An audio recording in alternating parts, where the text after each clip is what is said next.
소문난 교회 데살로니가 교회에 보낸 편지 데살로니가전서. 오늘은 4장입니다. 4장.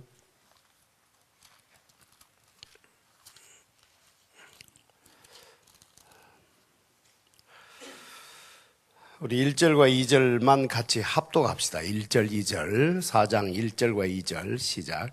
그러므로 형제들아, 우리가 끝으로 주 예수 안에서 너희에게 구하고 권면하노니 너희가 마땅히 어떻게 행하며 하나님을 기쁘시게 할 수 있는지를 우리에게 배웠으니 곧 너희가 행하는 바라 더욱 많이 힘써라. 우리가 주 예수로 말미암아 너희에게 무슨 명령으로 준 것을 너희가 아느니라. 예, 아멘. 다 알아들을 수 있는 평범한 말 같습니다만은 또 깊은 말씀입니다. 너희가 마땅히 어떻게 행하며 하나님을 기쁘시게 할 수 있는지, 이런 말은 하나님을 알지 못하는 사람들에게는 전혀 무슨 말인지 모르죠. 하나님을 기쁘시게 할 수 있는지라는 말씀을 받을 사람이 무엇보다도 하나님을 개인적으로 체험했다는 전제가 따르는 것이 아니겠습니까? 하나님을 개인적으로 체험하지 못한 사람, 경험하지 못한 사람은 하나님을 기쁘시게 한다는 말이 무슨 말인지 알 수가 없습니다. 고기 한 마리도 잡지 못하고 돌아온 베드로에게 오른편에 그물을 내리라는 말씀에 순종해서, 오른편이 아니고 깊은 데였던가요? 그때는 깊은 데였군요. 깊은 데 가서 그물을 내리라는 말씀에 순종해서 그물을 내렸더니 2배가 넘치도록 많은 고기를 잡았지요. 그때 베드로는 주님 앞에 엎어지면서 나를 떠나소서, 나는 죄인이로소이다 하고 고백했습니다. 이렇게 베드로가 고백한 것은 주님을 통해서 하나님을 보았기 때문입니다. 하나님을 체험한 것이죠. 이 하나님을 체험을 해야 이제 그 다음 말이 나오죠. 오늘 거룩이라는 말도 많이 나오게 되는데, 이것도 역시 거룩하신 하나님을 체험하지 않고는 이게 무슨 말인지 모릅니다. 이 거룩이라는 것은 하나님께만 속한 속성이기 때문에 체험하지 않는 사람은 그냥 글자죠. 인쇄된 글자에 지나지 않습니다.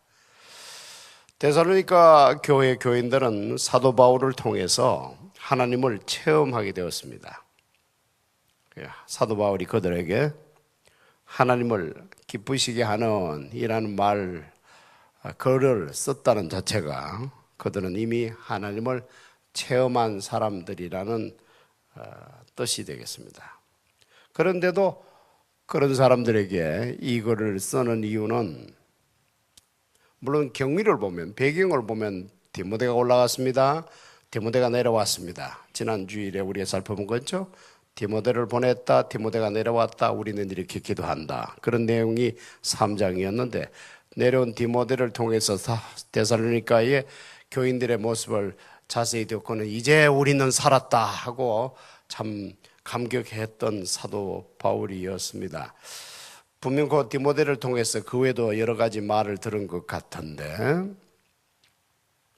다 말을 들은 후에 다시 써보내는 글 이 속의 4장에서는 1절 끝에 있는 더욱 많이 힘쓰라, 이 말씀을 들려주고 싶었어요. 더욱 많이 힘쓰라, do this more and more, 이렇게 되어 있어요. do this more and more, 이 말이 2번 나오는데요. 1절에서 더욱 많이 힘써라, do this more and more. 그리고 10절에서 더욱 그렇게 하라, 역시 같은 말입니다. do this more and more. 이 말 들려주고 싶어서, 이 말 하고 싶어서 이제 4장의 내용을 썼습니다. 사도 바울을 통해서 그들은 하나님을 체험했습니다. 그랬기 때문에 우상에게로부터 돌아서서 사신 하나님께로 돌아왔습니다. 그러나 더 해야 합니다. 더 해야, 경건의 연습을 더 해야 하고 더 잘하도록 더 해야 합니다. 이것을 이제 오늘 들려주고 싶은 거예요. 특히 더 하라라고 한 것은 전체로 보면은 세 가지입니다.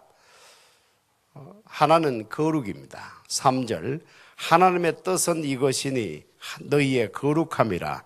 곧 엄란을 버리고 각각 거룩함과 존귀함으로 자기 안에 대할 줄을 알고. 이 거룩은 구별되다, 구별시키다 하는 뜻인데 하나님의 속성입니다. 이 땅에는 거룩이 없습니다. 어떤 사람에게도 없고 어떤 문화에도 없고 어떤 물질에도 없고, 이것은 철저히 하나님께 속한 하나님의 속성인데, 특히 성 문제에 있어서 이 거룩이란 말을 쓰는 것은 이 당시에 성의 타락이 그걸 달했기 때문입니다. 그런 타락된 성 세계 또는 성문화, 거기와는 구별되도록 그런 문제는 빠져들어가지 않도록 더 많이 힘쓰라 합니다. 다시 한번 이 데살로니가 전서를 받아 읽은 사람은 사도 바울을 통해서 거룩하신 하나님을 체험한 사람들이었다는 것을 계속 기억하면서 오늘 말씀을 볼 필요가 있습니다. 이런 사람들이었기 때문에 사도 바울이 거룩이라고 했을 때에 그들은 쉽게 알아들었을 것입니다. 다만 이제 더 힘써라, 여기에만 주목을 주려고 하면 되겠는데, 오늘 이 시대의 성타락에 대해서 우리 많이 듣습니다. 참 개탄의 소리, 참 슬프게 느끼는 수많은 소리들을 우리가 듣습니다. 얼마 전에도 우리 교회에서도 자녀들 성교육 세미나를 바로 이곳에서 외부의 강사를 모셔서 실시했죠. 그러나 근본적으로 부모된 사람들이 거룩하신 하나님을 개인적으로 체험하는 것으로부터 출발해야 됩니다. 하나님을 체험하지 못한 사람들은 거룩을 몰라요. 머리 지식은 있지만 그럴 것이다, 넌 어떤 지식은 있을지 몰라도 그게 무슨 말인지 모릅니다. 거룩은 철저히 하나님께 속한 것이기 때문에 하나님을 체험하지 못한 비중생자들, 세상 오늘 말씀은 외인이라고 되어 있습니다만 외인들에게 이 거룩을 요구하는 것은 안 될 말입니다. 그것은 무리 정도가 아니고 근본적으로 안 될 말입니다. 소규의 경일기식입니다. 그날 보니까 우리 참석한 분들 가운데서 예수님을 믿지 않는 학부모들도 다수 왔다고 하는데, 참 그분들이 하루속히 예수님을 통해서 거룩하신 하나님을 체험하는 것이 첫 번째 단초여야 합니다. 그래야 거룩을 알아요. 이 성결이라든가 거룩은 철저히 하나님께 속한 것이기 때문에 정말 자녀 교육, 오늘 이 타락한 성문화 속에서 자녀들을 제대로 지킬 수 있으려면 부모들이 첫 번째로 거룩하신 하나님을 체험해야 됩니다. 만나야 됩니다. 그런 후에야 비로소 거룩이라든가 성길이라고 하는 것을 깨달을 수가 있고 이해할 수가 있고, 성적으로 깨끗하다는 말이 무슨 말인지 이를 비로소 알게 되기 때문에 참 그분들에게 그것이 제일 우선이겠는데, 이런 생각을 좀 했습니다. 이제 좀 더 구체적인 내용으로 들어가 보면 거룩과 거룩 또는 성 문제에 있어서 사도 바울은 두 가지로 나누어 말합니다. 하나는 자기 아내에 대해서는 어떻게 해야 되고, 다른 하나는 남의 아내에 대해서는 어떻게 해야 된다 하는 그런 내용이 되겠습니다. 먼저 자기 아내에 대해서는 4절에 기록된 것처럼 거룩함과 존귀함으로 자기 아내를 대할 줄 알라 합니다. 거룩함과 존귀함으로 자기 아내를 대할 줄 알라. 사도 베드로가 아내를 그릇으로 비유하여 표현한 적이 있습니다. 남편들아, 이와 같이 지식을 따라 너희 아내와 동거하고 그를 더 연약한 그릇이요 또 생명의 은혜를 함께 이어받을 자로 알아 귀히 여기라. 이는 너희 기도가 막히지 아니하게 하려 함이라. 아내를 연약한 그릇으로 비유했습니다. 그릇. 이 성지순례를 가보면은 데살로니가 다음으로 가는 것이 베레아이고, 베레아 다음으로 가는 것이 바기나라는 곳이 있어요. 이 바기나는 알렉산더 대왕의 아버지인 필립 2세의 무덤이 있는 곳입니다. 그 무덤을 그리스 정부가 몇 년 전에 열어서 그 안에 있는 것을 전부 끄집어내요 무덤 박물관을 만들어 두었더군요. 그 알렉산더야 어머니가 썼다고 하는 금으로 만든 관도 있고, 또 왕궁의 그 부엌에서 썼다고 하는 은으로 만든 주방 그릇들 참 많이 보았습니다. 그때 그런 생각을 조금 한 적이 있어요. 왕궁에서 만든 그릇은 결국 그 결국이 무덤이로구나, 그런 생각을 좀 한 적이 있습니다. 그러나 성전에서 사용했던 그릇은 달라요. 우리 다니엘서에서 우리가 공부했듯이 느부갓네살 왕이 예루살렘을 공격해서 성전에 있던 그릇들을 전부 가지고 갔습니다. 그러나 70년의 세월 후에 스룹바벨이 예루살렘으로 돌아올 때 그 성전 그릇들 하나도 남김없이 다라고 되어 있어요. 다 예루살렘 성전으로 가지고 왔습니다. 왕궁에서 만든 그릇들은 무덤이 결국이었는데 성전용으로 만든 그릇들은 하나도 빠짐이 없이 성전으로 다시 돌아와서 거룩하게 쓰임을 받게 되었습니다. 아내가 연약하지만 거룩한 그릇으로 하려고 사도 베드로는 충고해 줍니다. 거룩 하나님께 속한 말이에요. 오늘 사도 바울도 거룩함과 존귀함으로 자기 아내를 대할 줄 알라 합니다. 왜 사도들이 이 두 사도가 공통적으로 이렇게 말하는가 하면, 이것이 그 당시 로마 사회와 우리 기독교를 차별화할 수 있는 대표적인 사인, 대표적인 표지였기 때문입니다. 로마 사회는 남자가 최소한 두서너 명의 정부를 소유해야, 정부가 있어야 남자 취급을 받았어요.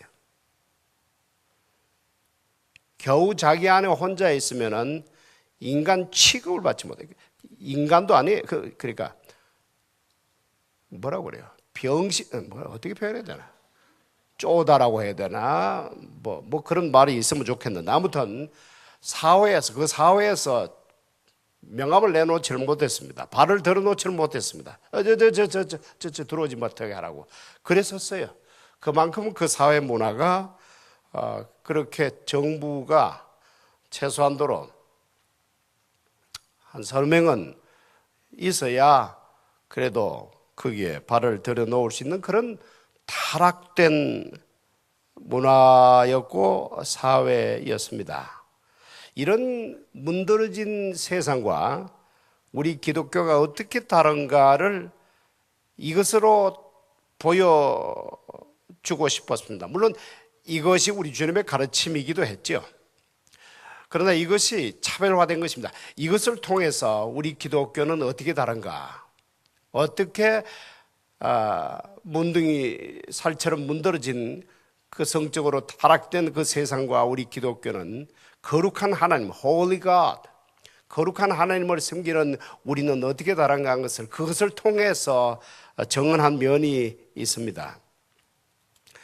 초대교회 성도들의 남편들이 얼마나 그 연약한 그릇인 아내들을 아끼고 사랑했는지는 가끔 발굴되는 그 유물 중에서, 문헌 중에서 드러나서 깜짝깜짝 이렇게 감명을 주는 게 참 있는데,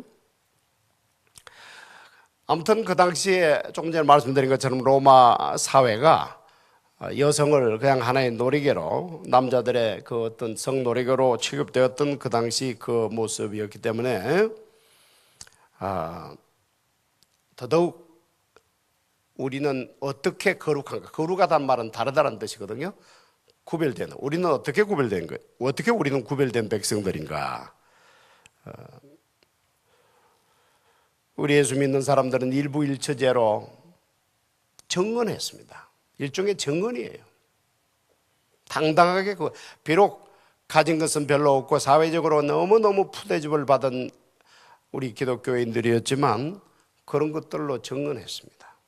보란듯이 수많은 정부를 거느리고 소유하고 사는 그 배우고 부유한 자들에 대항하여 우리 기독교인들은 그런 것을 통해서 보이지 않게 하나님을 정언했습니다. 또 남편들의 아내 사랑하는 모습도 특별했습니다. 아주 특별한 점이 있었습니다. 물론 단순히 그냥 정언하기 위해서 무슨 캠페인처럼 그 일을 벌인 것은 아니고 하나님을 체험하고 하나님을 알면 알수록 하나님과 동행하는 삶은 살수록 내가 거룩하니 너희도 거룩하라는 그 하나님의 음성이 체험적으로 온몸을 통하여 들려오는 단순 머리 지식이 아니고 몸으로 그것이 배어드는 그런 체험하는 그런 것들이 있었기 때문에 그렇게 살 수가 있었습니다. 오늘 이런 말씀들 거룩하게 살라라든가 성결하게 살라라는 말씀을 단순히 그저 하나의 계명처럼 받는 사람은 적어도 오늘 말씀의 취지와는 거리가 좀 멉니다. 오늘 말씀의 취지는 그것이 아닙니다. 대전제가 하나님을 기쁘시게 하는 거라는 말씀으로부터 지금 제가 말씀을 같이 살펴봤는데요. 벌써 대전제가 하나님을 체험한 사람들이라는 대전제가 붙어 있어요. 그렇기 때문에 거룩이 뭔지를 압니다. 이미 기름 부음이 우리 안에 있기 때문에 굳이 가르칠 필요도 없이 holiness가 뭔지, sanctification, 이 성결이 뭔지, 성화가 뭔지를 말을 안 해도 굳이 안 가르쳐 줘도 요한 1서에서 말씀하신 것처럼 이미 기름 부음이 우리 안에 있기 때문에 더 가르칠 필요도 없이 아무리 못 배운 사람들이라 할지라도 하나님을 개인적으로 체험한 사람들, 성령을 받은 사람들은 그 안에 기름 부음이 있어서 굳이 가르치지 않아도 상류 사회에서 그렇게 많은 걸 가르치지 않아도 이 거룩을 알 수가 있고 또 그렇기 때문에 하나님과 가까이 하는 거, 하나님 체험하는 거 이것이 제일 먼저 사모가 되고 소원이 되어야 합니다. 거룩은 그 결과인 것입니다. 다음은 남의 아내에 대해서인데 5절 하나님을 모르는 이방인과 같이 세욕을 따르지 말고 이 일의 분수를 넘어서 형제를 해하지 말라. 이는 우리가 너희에게 미리 말하고 정언한 것과 같이 이 모든 일에 주께서 신원하여 주심이라.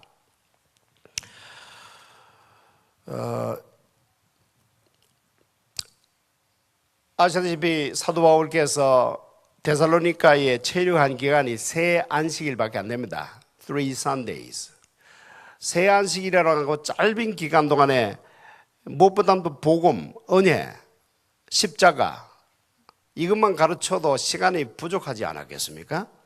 그런데 지금 방금 읽은 말씀을 보면 우리가 너희에게 미리 말하고 정언한 것과 같이라고 한단 말이죠.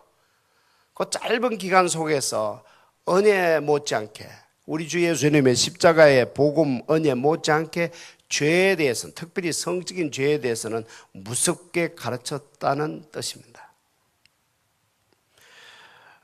주께서 신원하여 주실 것이라는 말까지 하죠. 이 신원하여 준다는 말씀은 복수해 주신다는 것입니다. 그런 사람들에 대해서는 하나님께서 복수하신다는 무서운 말씀까지 말씀하고 있습니다.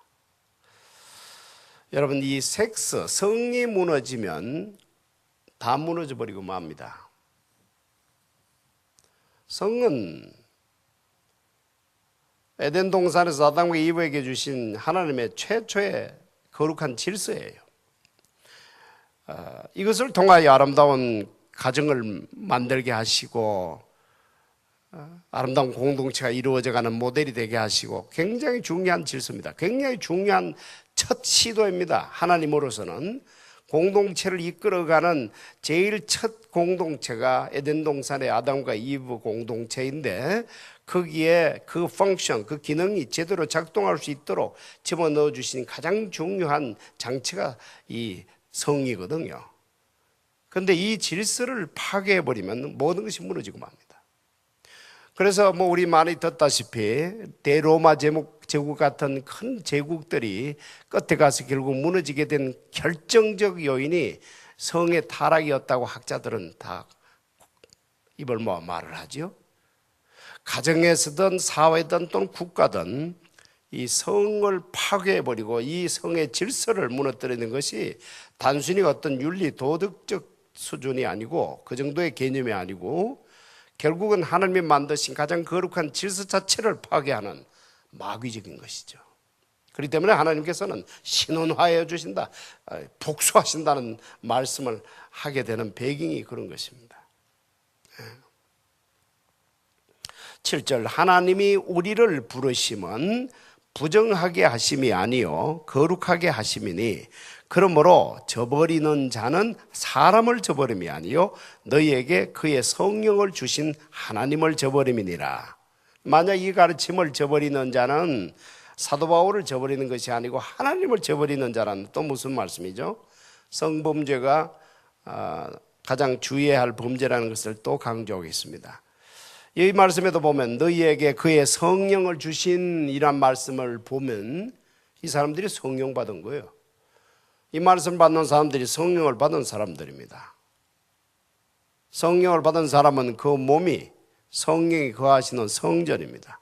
그런 성전을 악용하고 또 누군가를 파괴했으니 하나님을 저버린 사람입니다. 하나님이 신원하여 주신다, 복수하신다는 말씀이 참 깊습니다. 그러나 이 문제는 이 정도만 말하고 사도 바울은 그 다음 내용인 형제 사랑으로 화제를 돌립니다. 어두운 이야기는 그 정도 하고 밝은 이야기로 돌리는 것이 더 지혜롭겠죠.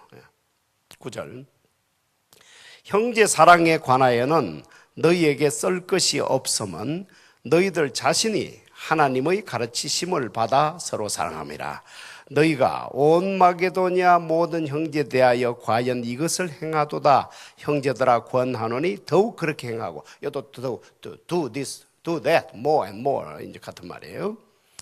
형제 사랑에 관해서는 더 쓸 것이 없다고 합니다. 이걸 보면 데살로니가 교회는 참 아름다운 교회였습니다. 소문난 교회. 비록 몇몇 사람 때문에 하나님이 복수하신다는 무서운 말씀까지 하긴 했지만 하나님이 가장 바라시는 형제 사랑에 관해서는 더 말할 것이 없을 정도로 이 교회는 아름다운 교회였습니다.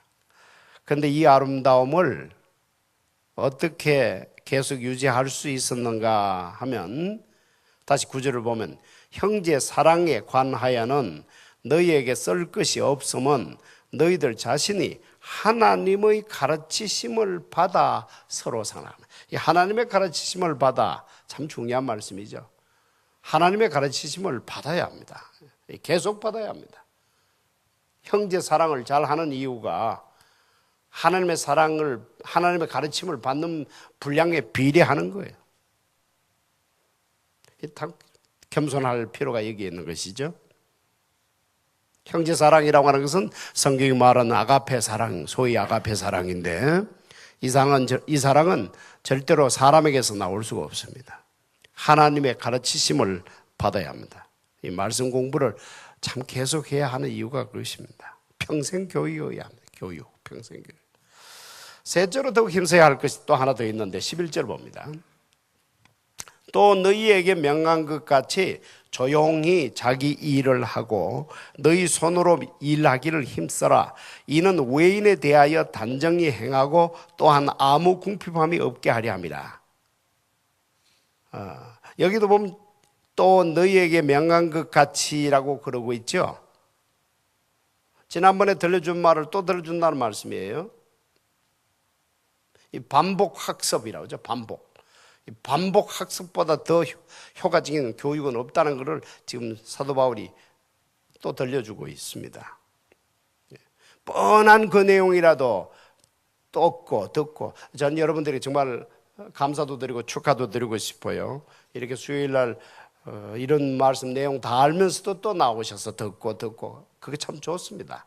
못 나오면 CD라도 들으시는 게 좋습니다.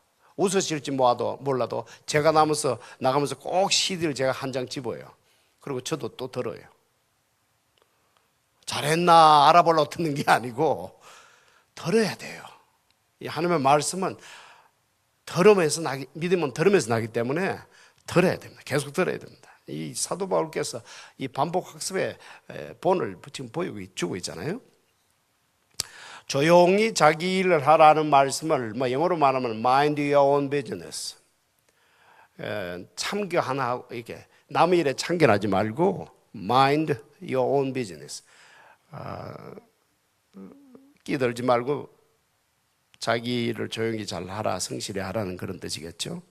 이렇게 해서 궁핍함도 면할 수 있겠지만 교회 밖에서 외인들, 교회 안을 늘 주시하는 세상 외인들에게도 좋은 평판을 얻을 수가 있습니다. 자, 13절 이하의 말씀은 주님의 재림에 관한 말씀인데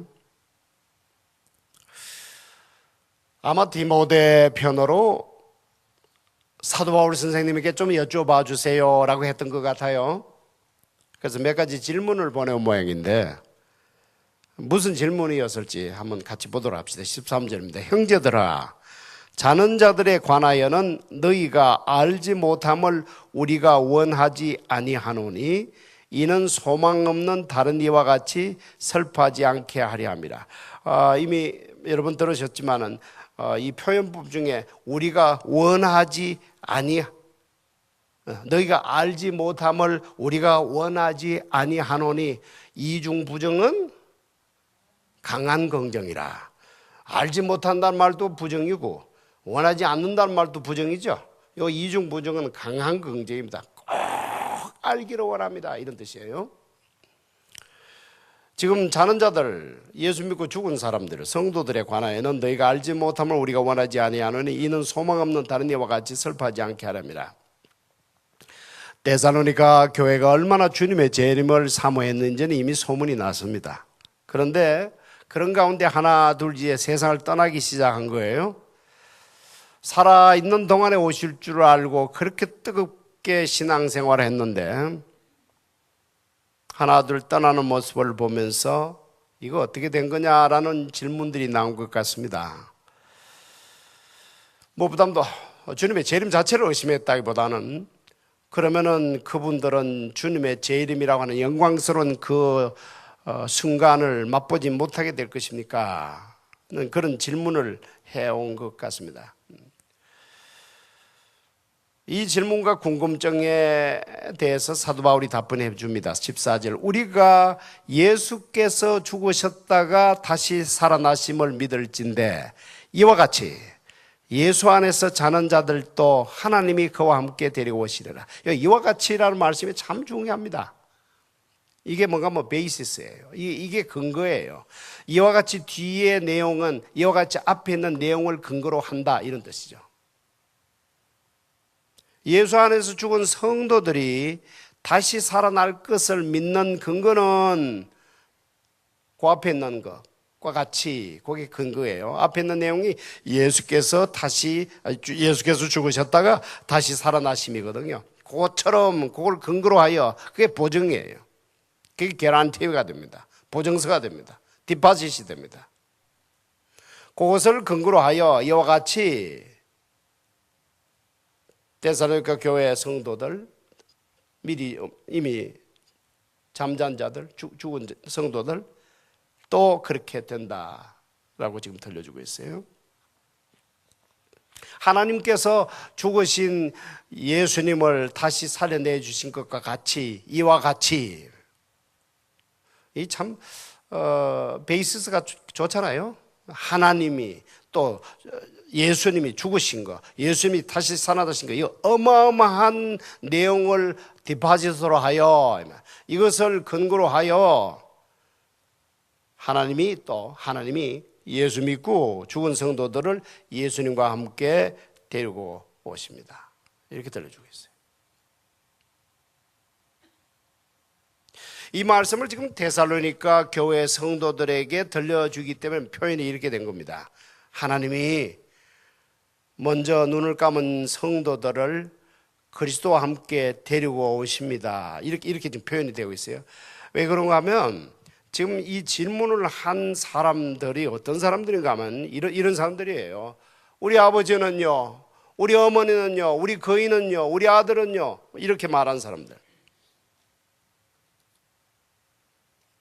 예수 믿는 죄 이외에는 죄가 없었는데, 말하자면 유가족이 된 거예요. 그런 사람들에게 이렇게 들려주는 겁니다. 하나님이 그리스도와 함께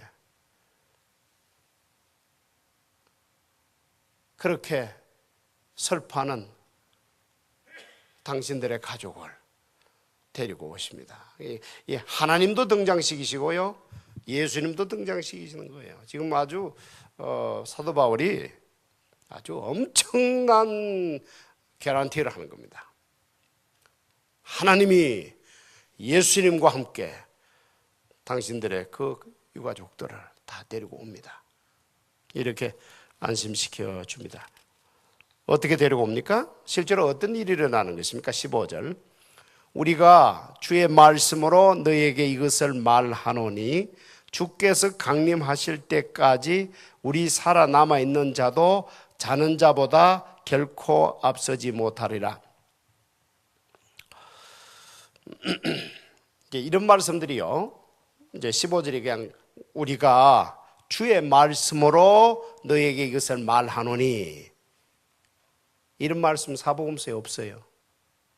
주의 말씀이라고 하는데 사복음서에 그 이하의 말씀은 없어요. 주께서 강림하실 때까지 우리 살아남아 있는 자도 자는 자보다 결코 앞서지 못하라. 이 말씀은 사복음서에 없단 말이에요. 그런데도 사도 바울은 주께서 말씀하셨다는 게 무슨 뜻인가 하면, 사도 바울이 개인적으로 계시를 받은 거예요. 사도 바울이 개인적으로 추가 계시를 받은 겁니다.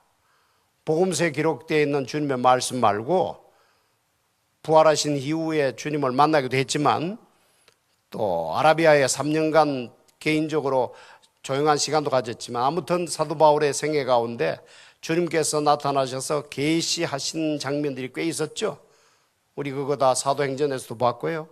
그러니까 이런 말씀이 그냥 지나가도 좋은 말씀이지만, 주님이 재림하신 이후에 성도들은 어떻게 되고, 그때 이미 죽은 먼저 눈을 감은 성도들은 어떻게 되고, 그리고는 그때 마침 살아있는 성도들은 어떻게 된다는 것을 사도 바울이 말하는 것이 아니고 주님께서 사도 바울에게 들려준 계시단 말이죠. 이런 게 아주 마음을 든든하게 하는 것입니다. 물론 우리가 사도 바울도 성령의 감동을 받아서 다 기록했으니까 사도 바울 개인의 말이 아니라는 것은 우리 다 알고 있습니다. 다 하나님의 말씀이죠. 그런데도 주의 말씀이다. 주의 말씀이 아닌 거는 내 생각에는 이런 말도 들어있어요. 그러니까 주의 말씀으로 하는 이런 것이 더더욱 우리처럼 나도 죽은 후에 언젠가는 다시 살 것이다 하는 그런 것을 꿈꾸고 있는 우리들에게는 이렇게까지 확실하게 계시된 주님의 말씀까지 또 기록해 놓고 있구나, 이런 게 그냥 지나갈 수가 없어요. 아주 우리로 하여금 아주 든든하게 만들어진 백그라운드, 이 그라운드가 되는 겁니다. 자, 주님이 오시면 우리보다 죽은 자들이 먼저 주님을 만나게 됩니다. 16절. 주께서 호령과 천사장의 소리와 하나님의 나팔 소리로 친히 하늘로부터 강림하시리니 그리스도 안에서 죽은 자들이 먼저 일어나고, 그 후에 17절부터는 같이 한번 읽읍시다. 끝까지. 그 후에 우리 살아남은 자들도 그들과 함께 구름 속으로 끌어올려 공중에서 주를 영접하게 하시리니 그리하여 우리가 항상 주와 함께 있으리라. 그러므로 이러한 말로 서로 위로하라. 아멘. 자, 이런 말씀들이 아까도 말씀드린 것처럼 주의 말씀으로 사도 바울이 혼자서 묵상 가운데 쓴 글이 아니고 주님께서 계시해 주신 거예요. 추가로 드러내 주신 말씀이기 때문에 우리가 다시 한번 이 말씀들을 또 생각하고 또 묵상하고 하는데, 자, 이 사건 우리는 상상하기가 힘든 엄청난 사건이죠. 아마 창조 이후로 가장 드라마틱한 사건이 되겠죠. 하나님께서 창조하신 사건도 어마어마한 사건이죠. 아주 그야말로 드라마틱하죠. 아무것도 없는데 뭐 있으라 하니까 있게 되고 말이죠. 뭐 흙으로 사람 만드시고 뭐 어마어마한 드라마인데 그것은 하나님 혼자 했죠. 그거 구경한 사람 없어요. 꼭 혼자서 골프를 치다가 홀인원 하는 사람 같아요. 누가 본 사람이 있어야지. 그 신나는 순간을 아무도 본 사람이 없단 말이죠. 아무도 하나님 하신 천지 창조를 본 사람은 없어서 솔직히 우리는 사실 천지 창조에 관해서는 실감이 잘 안 납니다. 그러나 주님 재림시에 일어날 이 엄청난 사건은 먼저 죽은 자들도 경험할 수가 있고, 그리고 혹시 예를 들어서 주님이 오늘 밤에 오신다든가 내일 오신다 하면 우리는 지금 산 채로 살아있는 채로 주님의 재림을 경험할 수 있는 어마어마한 사건이 되기 때문에 그야말로 창조 이래로 가장 드라마틱한 사건이 될 겁니다. 자, 주님의 호령 소리, 천사장의 소리, 하나님의 나팔 소리와 함께 친히 하늘로부터 강림하실 이 사건, 뭐 두 눈으로 볼 수 있는 사람 볼 것이고 귀로 듣는 사람 듣겠지만 두려움과 동시에 감격, 뭐 우리가 하기가 힘듭니다.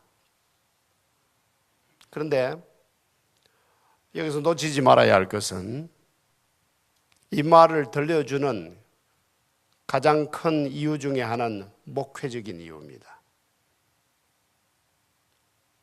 우리 아버지는요, 우리 엄마는요, 우리 거인은요 하면서 사도 바울을 애처롭게 바라보는 그 유가족들 말이죠. 데살로니가에 그들 속에 소망을 들려주기 위해서.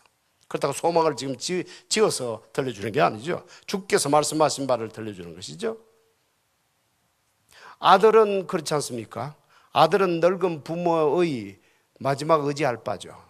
나이가 들어갈 때 아들이 얼마나 필요합니까? 그런데 그 아들이 예수 믿는다는 이유로 끌려가서 죽게 되었습니다. 남편 없이면 살 수가 없었던 그 시절에 남편도 예수 믿는다는 이유로 어떻게 해서 그렇게 죽게 되었습니다. 이런 일들이 실제로 일어났단 말이죠. 이런 사람들의 그 아프고도 슬픈 그 상실감, 그 고통, 그 마음들을 이 말씀들로 위로해 주는 목회적인 이유도 있어요. 그러나 절대로 단순히 위로를 위하여 이 말씀 한 게 아니라는 것은 우리 다 알고 있습니다. 이 말씀대로 일어날 것입니다. 계시록 20장을 보면 바다가 그 가운데서 죽은 자들을 내준다는 말씀이 있어요. 성도들이 죽어서 산에 묻히게 되면 10년, 100년, 1000년이 지나면 당연히 가루가 되고 없어질 것이고, 그러다가 큰 비가 와서 산사태가 나고 하면 전부 바다로 가지 않습니까? 그렇게 수도 헤아릴 수 없는 수많은 성도들의 몸이 가루가 되어서 지금 바닷속에 다 분해 다 돼버렸죠. 그런데 20장에 보니까 그때가 되면, 주님이 오시는 그날이 되면 바다가 그 가운데에서 죽은 자들을 다 내준다는 말씀이 있단 말이죠. 주님이 재림하시는 날에 주께서 호령하시면, 호령이라고 말씀하시니까 꼭 그 생각이 나죠. 누구죠? 나사로. 죽은 지 나흘이나 됐던 나사로 무덤 앞에서 주님이 호령하셨죠. 나사로야. 그랬을 때 죽은 자가 다 수건으로 다 동인 채로 온몸이 여물었던 그 몸으로 나오지 않았습니까? 그것이 하나의 어떤 예표로서 우리들에게 보여준 것이었죠.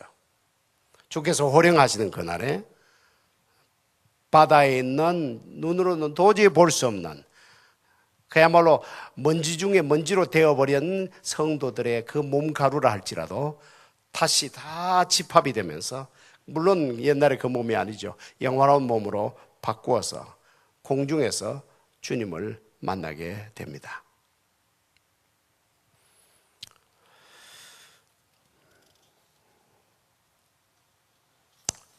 우리에게도 이런 소망이 있음을 기뻐하십시다. 그러나 기억하고 또 다짐합시다. 이런 소망이 있기 때문에 우리는 거룩하게 살기로, 그리고 또 형제 사랑 더 힘쓰기로, 그리고 내가 지금 하는 일이 참 세상에는 볼품이 없어도 우리는 그런 소망이기 때문에 각자 자기 일에 더 힘쓰는 저와 여러분 모두가 되기를 바랍니다. 아멘.